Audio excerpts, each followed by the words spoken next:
grips onto the sides of her desk, starts shaking, and she's like, "Get away!"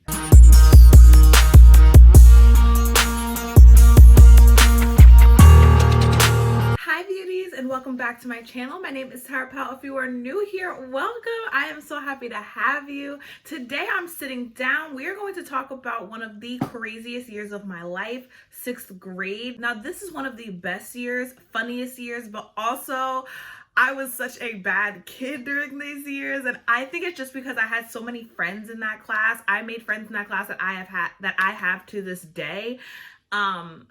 And so we really just acted like a nut. We ruled a lot of the classrooms that we were in, and so the teachers couldn't really handle us, and so we've had a lot of funny moments. And so I'm just gonna kind of go over a couple of the times where I felt on the short end of the stick of getting in trouble. And I'm also gonna go over a time where one of my teachers ended up being a pedophile, and we all knew it and nobody believed us.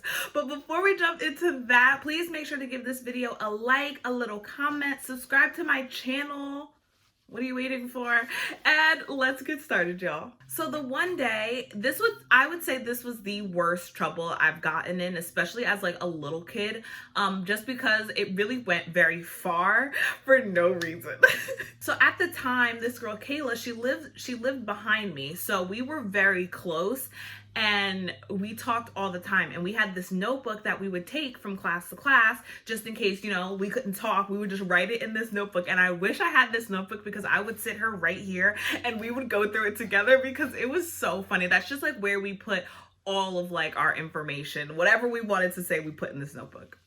So at the time, she was dating this kid, AJ.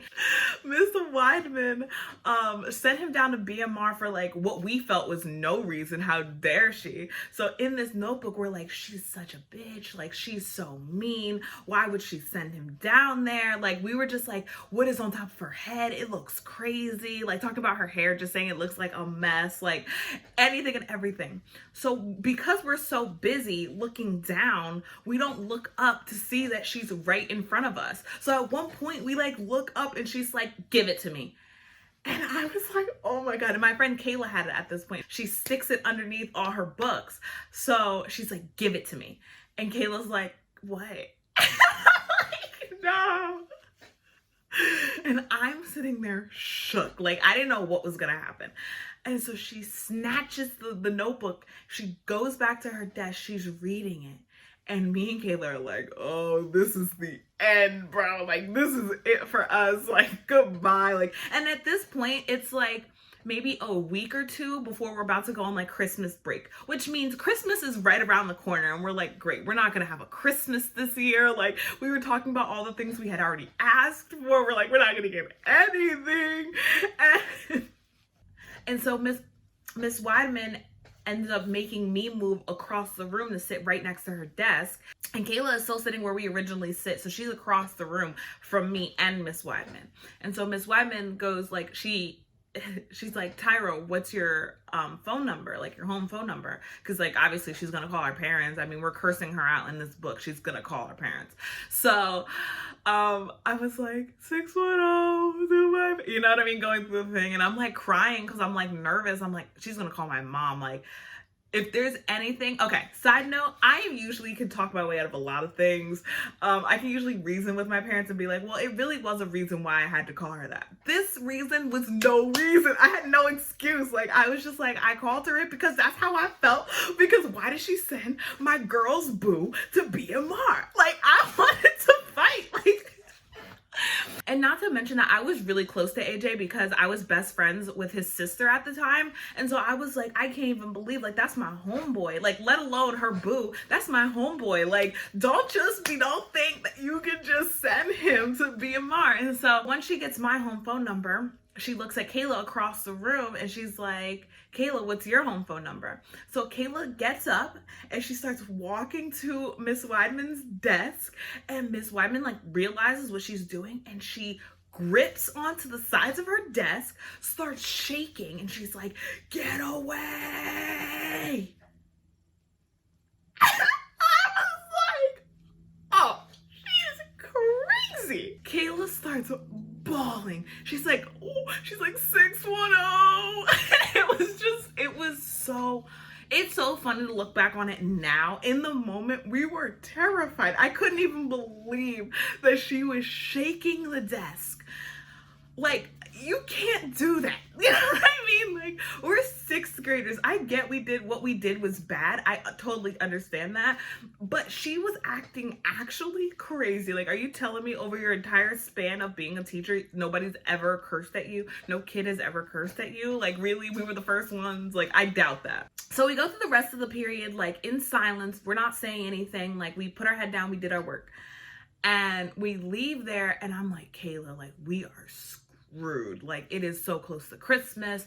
Like, we're gonna have to go home and say what? Like, we're cursing at the teachers. Like, you know how that sounds? Like, and it really wasn't that big of a deal. Like, I'm not a teacher, so I don't know if that would really offend me if a kid said that, but like, I'm telling you, if a little kid called me that on the street today, I wouldn't care. Like, you know what I mean? It just felt like the biggest deal in the world because one, we shouldn't be cursing in the first place. So now we're cursing at teachers in this notebook. We're not paying attention to what she's doing because we're so busy, right? It just felt like the end of the world was coming. And so we end up going to the next class, and we have a substitute in this class. Now, usually in music, we had this very nice, she was my choir teacher. She was very nice, very calm lady. And now we have a substitute now. A little backstory on this substitute. This is a substitute that has said the previous year that Tyra Powell, made his heart hurt because I was so mean or I was so defiant that I made his heart hurt. Y'all, I did not make this grown man's heart hurt. I promise you. I don't know why he said that, but it is not true. Like, I don't know what the situation was that's why he said that, but that's what he said. So I get into this class and I'm like, great, this one. Like, you know what I mean? Like, he probably said that about me. I said it about him. I was like, are you kidding? Like, this doesn't make it any better. So me and Kayla were just like, you know what we're going to do? We're going to sit. We're going to put our head down. We're just going to cry silently to ourselves the rest of the day. And that's that. Well, no. This substitute was like, why are you crying? And we're like, because we got in trouble. And he's like, well, stop crying. And we're like, What do you want? What do you mean? What do you mean stop crying? What does that mean? So we're like sitting there like, you know what I mean? Trying to get it together. And he's like, if you keep crying, I'll send you to the principal. And we're like, are you kidding?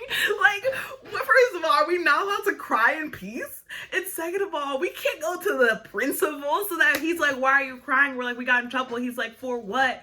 And he makes it a bigger deal. Now we're going down to BMR. Like, you know what I mean? Because that's the one thing. She never sent us to BMR. She was just planning on calling our parents, you know what I mean? Having them reprimand us, and then we would get over it. But that scared me more. Like, I would have rather gone to BMR. I would have rather gone to the principal's office than for them to call my parents because, like I said in the beginning of the video, I have a problem with authority figures, and so people like that don't scare me. That doesn't scare me. But if you're telling me that, like, now my home life is gonna be messed up, like, you know what I mean? And like, I'm not the type of person that just never gets in trouble. Like, my parents have taken everything but the lamp from me, basically. And so at some point, so it's just like, I would rather her have dealt with it in school than to call my parents. But regardless, so we got it together enough to like stop crying so that we could just get through this period. And then I think it was like lunch or something like that. So we could just have a moment to be like, oh, okay, like we're gonna be okay. This is the end of the world though, because Christmas is coming. And so basically the sum of it is that like our parents never really found out. And honestly, my parents are probably finding out from this video, like y'all, that this even happened, because she called that entire weekend. And when I tell you that we did not answer the phones, we did not answer the phone. On purpose. I told my brother about it, so I had him checking the phones. I was checking the phones. Like, we constantly were on that phone. And I wanted my brother to answer the phone and say he was my dad and like get me out of it. And he was like, no. And I was like, okay. I wanted to call him what I called her. And I was like, you can't help me. And so I was just like, okay. So we got back to school like on Monday, and she's like, you know, like, your parents didn't answer all weekend. And I was like, yeah, like, we've just been going through some stuff, like blah, blah, blah. And so she just sent me, I like gave her this really sad sob story, and then she just sent me to the guidance office, and I had to do like guidance for a long time, like 3 weeks. And All because I called her a bitch. And it really wasn't that big of a deal. So the next one I'm going to tell you also has to do with 6th grade. I decided to just keep it as like in like the 6th grade realm because a lot happened that year. So I used to really love wearing like leggings and just like nice shirts from like Justice. Like that was like always my tea when I was in 6th grade. I don't know why, but I loved it. Justice when I was in 6th grade was like, it might as well have been like Chanel. Like I loved Justice. And so I had this favorite outfit. It literally, I can see it in my head right now. It's like black leggings. And then it was like this like white long sleeve shirt. And it like came all the way down. And once it got to like the bottom of the shirt, it had like a ruffly like bottom on it. So like it really did kind of like cover your butt a little bit. Now, would my mom have wanted me to wear that to school? I don't really know, but I was allowed to dress myself. And I used to take the bus and she really wouldn't be here, so I would just do it, right? And I had worn that outfit a good like 5 or 6 times. Well, on the 7th time I wore it, this teacher from a different team, because that's what we called like our different because my school was so big, we called our little like subdivisions of kids teams. And so each team has like a group of like 5 teachers for every single subject. And then you kind of just, like rotate with your class around that thing. But like every teacher has a class and every team has a team of teachers and a team of kids, if that makes sense. If it doesn't, I'm sorry, but it's kind of hard to explain right now. And so a teacher from a different team, because my locker was in her hallway, she was like, you can't wear those because those are leggings. And I was like, okay, but I wear this like all the time. Like this has to be the 6th time I've worn this. And she's like, have you been to homeroom yet? And I'm like, no. And she's like, well, your teacher should tell you that you can't wear that. I'm like, well, I wear it all the time. So no, she didn't. Like, you know what I mean? No, she's not going to say that to me. And she's like, well, I'm giving you a detention and you have to go down to the office. And I'm like, here we go, bro. Like, I was so mad. I remember just being so mad because I was like, first of all, I'm going to have to go down to BMR. And also, I'm going to have to like call my mom now and ask her to bring me jeans. And like, I have a black mom. And so I don't want to just call her, interrupt her day and be like, can you bring me jeans? Because I couldn't get it together before I left. Also, knowing full well that my room was a mess and that she was going to have to look for it.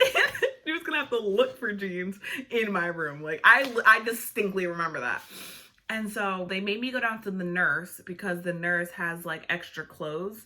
And so the nurse was like, I don't have any jeans like in your size. Like you're gonna have to put on really big ones. And I could put like a twine string belt around the top of it to keep them up. And I was like, are you kidding? Like it was so, I was like, so she shows me the jeans. I put them on in the bathroom. And when I tell you that I had to hold them onto me, while she's tying string around my waist. And I'm like, are you kidding? At this point, I hadn't called my mom yet because they found a resolution for my jeans. They just wanted me to wear those all day, wash them and bring them back. And I was like, can I call my mom, bro? And they're like, no, like you have jeans. So I have my leggings in a bag, in like a little Walmart bag, and I'm in like baggy jeans with twine, right? And mind you, 6th grade, I'm with all my friends, right? So the moment I walk back into the classroom, I literally connected eyes with like one person and everyone just busted out laughing. Like they could just read it on my face that I was fed up. I was pissed. I couldn't believe that I was wearing these big pants. And it ruined my day. Like it ruined the look for me. Like it wasn't a look anymore. It wasn't cute. Like these are not Justice jeans. Like what are you doing? And so because everyone's laughing at me, they're not laughing maliciously at me. It's not like I put on this outfit and then they're laughing at me. It's like they're laughing because they know that I'm mad that I have to be in it. And they just think it's funny that it happened to me, right? So everyone starts laughing. I take the bag that had my leggings in it. Once I got really close to my desk, I just threw them in the air knowing that they were going to land on the thing. My teacher, is behind me. I didn't even sit down, bro. I promise you I didn't sit down. And she's like, Tyra, you're going to BMR. I was like, are you kidding me? Like, I didn't do anything. All I did was, she said, this is not, she said, I understand that you're frustrated, but this is not the way to deal with it. And I was like, dude, look at me. I can barely even keep my pants up. And now they're falling because the twine is falling. Like, it was so mean to do to me. Like, I couldn't believe my life. So while I'm sitting in BMR, I get a call from like the head principal, and she's like, send Tyra to the office. And I'm like, the day can't get any worse. And mind you, this is all within the first like hour and a half of me being in school. So we're talking a good 9:30. Like, it's early. And I'm like, I am in mad trouble. And I've honestly gotten in trouble a good 4 ways in the past 2 hours. Like, what is going on? So I go up there, and my head principal's like, I like the jeans. I think they look good. And I'm like, no, they don't. Like, no, they don't. Like, you're lying to me. And I know you're lying to me. And she's like, well, you can't act that way in class, and you really can't wear your leggings. And I was like, okay, well, I don't really remember what I said to her, but I was just trying to like shut her down. I was like, okay, like, that's fine. Like, obviously I can't wear these pants. Obviously my attitude's not okay. Like, I get it, whatever, but these jeans don't look good. And so stop lying to me. And so she's like, you can call your mom and have her bring something. Like, do you have someone at home that could bring you something? And I was like, yeah, my mom's home. I don't even know why my mom was home, because my mom was like never home. Like, she always was like going to work. So I don't even know why she was home, but she was home that day. She was able to bring me pants, even though she was mad about it, and we got over it, and I was able to move on. But I just couldn't believe, like, God forbid a 6th grader is wearing leggings. Like, what butt? I don't even have a butt now. What butt could I have had back then? Like, what was the appeal? What was the sex appeal with me wearing leggings? I would love to know. But I digress. Okay, so my teacher's name was Mr. Sullivan. He taught social studies. And I remember on the first day we walked in, and he's playing Ebony and Ivory, I think it's a Stevie Wonder song, I'm almost positive. And it's like, Ebony and Ivory. And it like explain it. I don't know. The song is basically just like how those two things should like go together. Like, it's better together than it is separate, whatever. And he's like, so I remember playing that. He looks creepy. He's like missing teeth. His mustache is very like porn stashy. It's long, it's hairy, it's bushy. He looks crazy. Like, if I can find a picture, it'll be there. When the girls would get in trouble, he would have them get up, face the corner, and so like their butts are like obviously facing towards the rest of the class, and he would look down girls' shirts, because he would stand right over top of us and he would look down our shirts.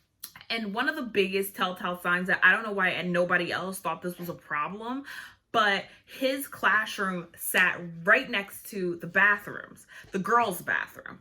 And so we would always use the hand dryers, obviously, because there's no paper towels in the bathroom. So we only had hand dryers. So we would obviously push or whatever. And it's like, like, you know what a hand dryer sounds like.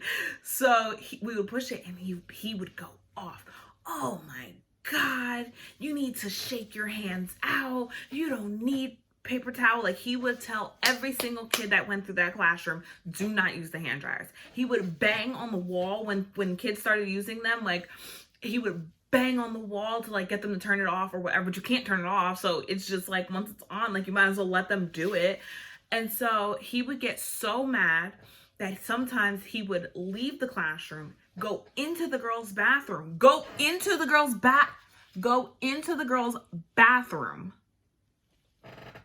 and tell them to stop.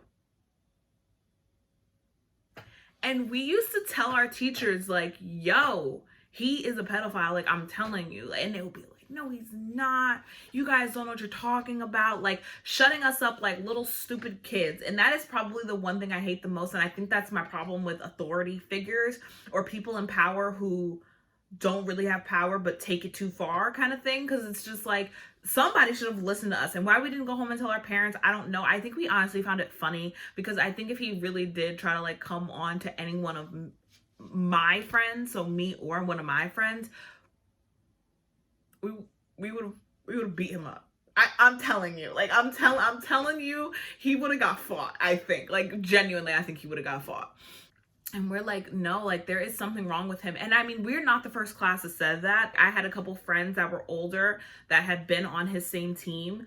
And when I told them that I had him, they were like, oh, well, make sure you're wearing like shirts that come up to here and be careful because Mr. Sullivan is crazy and he will go in the girls' bathrooms and he will, you know, like look at girls' butts and all these things. And I'm like, that is so disgusting. Like, he is so nasty. So I remember our entire class telling our homeroom teacher, like, hey, like, he's bad. And she was like, no, like, I don't believe you guys. You guys are not like telling the truth. And we're like, how are we not telling the truth? Like, how can you just confidently say that? You don't even know like what. And then I remember like the year after that, it came out in a court case. Okay. It came out in an article that he had like CDs filled with child pornography. His computer filled with child pornography, and specifically stuff of like a family friend's like granddaughter or his own granddaughter. Like, it was something very close to home, and it was just like, now do y'all believe us? Like, we were not lying, and they just like, they believed so bad that he was exactly who he said he was and that he wasn't harmful and that we were the crazy ones. And we really weren't crazy. Like, he genuinely was a pedophile and we all knew it first. We tried to tell them that I mean, multiple teachers we tried to tell. Multiple times we tried to say it. Nobody believed us until they actually found it on his computer. Now do you see why I don't just trust authority because they tell you that they're the ones in charge? Like, that is my biggest problem. And usually when I'm getting in trouble, it's because you're telling me one thing. Okay, not the Miss Wadman story, because genuinely that was just me being mean. But most times it's not me being the problem. Usually when I'm getting angry about something and it has to do with people of authority or in school, all those times, it's just like, it's things that morally go against how I feel or what I believe for me, and they don't believe the same, and that's where we differ. I can't though, honestly. Like, Easton Area School District, kill it, do away with it, demolish it, knock it all down. Like, it is not the tea. But anyway, I really hope that you guys like this storytime video. I love doing these. If you have any topics that you think I could talk about or that I have stories from, please let me know in the comments down below. I would love to hear it. I would also love to do more of these, and trust me, I have many more stories. So just stay tuned for that, and I will see you guys in the next one. Bye, beauties.